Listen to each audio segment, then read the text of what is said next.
मोदी शाह सुनेंगे नहीं, रानी झुकेगी नहीं। घेराबंदी बहुत तगड़ी है, वसुंधरा कैसे तोड़ेंगी चक्रव्यूह। राजस्थान की शेरनी वसुंधरा राजे का अगला प्लान क्या है?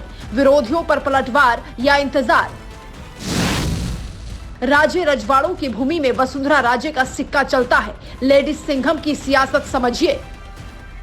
राजस्थान का चुनाव अगर मोदी के चेहरे पर लड़ा जाएगा तो वसुंधरा राजे का क्या होगा? ये एक ऐसा सवाल है जिसका जवाब जानना तो हर कोई चाहता है, लेकिन पहेली इतनी आसानी से सुलझती नहीं दिख रही। जंगल का राजा भले ही शेर को कहा जाता हो, लेकिन शिकार तो शेरनी ही करती है। लेकिन इस बार राजस्थान की शेरनी वसुंधरा राजे की घेराबंदी कई बड़े नेताओं ने मिलकर की है। सतीश पूनिया, ओम माथुर, गजेंद्र सिंह शेखावत, अर्जुन राम मेघवाल और गुलाब चंद कटारिया, कई ऐसे नाम हैं जो नहीं चाहते कि वसुंधरा राजे अपनी पुरानी हैसियत में आए। बीजेपी की कोशिश तो यही है कि चुनावों से पहले राजस्थान में पार्टी एकजुट नजर आए, लेकिन महारानी वसुंधरा राजे को दरकिनार करना या हाशिए पर डालकर ऐसा करना मुमकिन भी नहीं है। सिंधिया घराने से ताल्लुक रखने वाली वसुंधरा राजे उन गिने चुने नेताओं में शुमार हैं जो अटल आडवाणी दौर की याद दिलाते हैं। शाही मिजाज और ठसक के साथ अब तक की राजनीति करती आई है। लंबे दौर तक राजस्थान बीजेपी में पत्ता भी हिलता तो वसुंधरा राजे की मर्जी से, लेकिन वक्त के साथ सियासत का ये दौर बदल रहा है।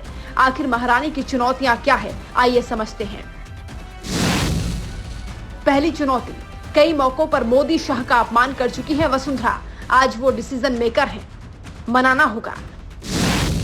दूसरी चुनौती, अगर मोदी के चेहरे पर चुनाव लड़ा गया तो हैसियत घटेगी, किसी भी तरह फैसला बदलवाना होगा।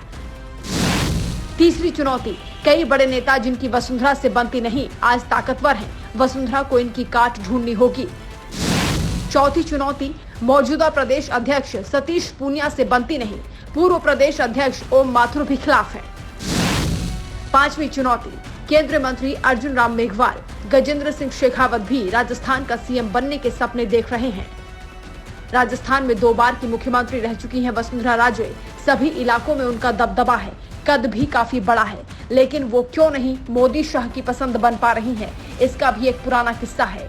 2013 में विधानसभा की जीत और 2014 में लोकसभा चुनाव में क्लीन स्वीप का क्रेडिट किसी से बांटने को तैयार नहीं हुई थी वसुंधरा राजे।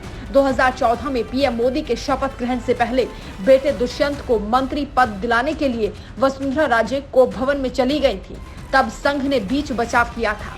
मोदी शाह पार्टी का अनुशासन तोड़ने वाली ऐसी तस्वीरों को जल्दी नहीं भूलते। बदले हालात में वसुंधरा राजे डैमेज कंट्रोल की कोशिश में जुट गई हैं। 3 साल बाद हाल में वसुंधरा ने दिल्ली में पीएम मोदी से मुलाकात की थी। कहते हैं पीएम मोदी ने जितनी देर उन्हें इंतजार कराया उससे काफी कम वक्त मुलाकात के लिए दिया। इस अपमान का घूंट वसुंधरा ने पी लिया। सोचा जयपुर में पार्टी पदाधिकारियों की मीटिंग में गुड न्यूज मिलेगी, लेकिन ऐसा नहीं हो पाया। जयपुर की मीटिंग के बाद सतीश पूनिया गुट हावी हो रहा है, वसुंधरा गुट ने चुप्पी साध रखी है। अमित शाह, जेपी नड्डा ने पीएम मोदी का ब्रह्मास्त्र चला, डर था कि महारानी बागी हो गई तो मुश्किल होगी। वसुंधरा को चेहरा नहीं बनाया, लेकिन सतीश पूनिया, अर्जुन मेघवाल या शेखावत को भी आगे नहीं किया। संगठन महामंत्री बीएल जोशी ने इशारों में वार्निंग दे दी है, कोई गलतफहमी में ना रहे, गुटबाजी नहीं चलेगी। पीएम मोदी भी कह चुके हैं, संगठन बड़ा होता है, व्यक्ति नहीं। वसुंधरा के लिए ये सीधा पैगाम दिया गया है। 2018 में बीजेपी की हार के बाद पार्टी ने वसुंधरा को राष्ट्रीय उपाध्यक्ष का ओहदा देकर दिल्ली बुलाया था।